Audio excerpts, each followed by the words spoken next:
very few countries in the world, particularly here in Africa, do have a national quality policy adopted by the government.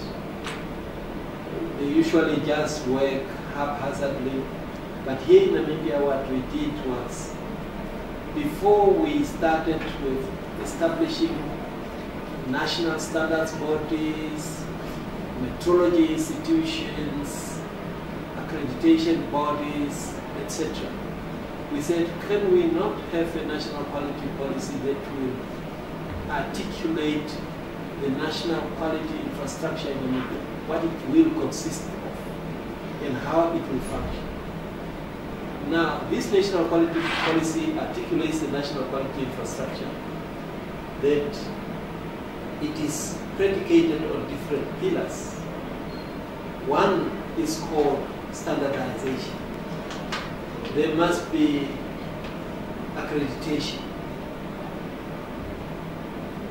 There must be conformity assessment. It means that somebody must check whether you operate as a business or your product is produced according to a certain standard. That is what we call conformity assessment. And it can be in the form of testing. Somebody will test the product and check and then declare that it conforms to these standards. Or somebody will inspect. Sometimes food products are even smelled. We call it organoleptic tests. They smell it and then they say it is still fresh, it is still alright, it is good for human consumption. The person who does these tests, who does these inspections and so on, must also prove that he is competent to do that job. That is where we come in with the issue of accreditation. And then if you are accredited, then people all over the world will assume that you are competent to carry out your job. Now, even the accreditation body must be approved by others.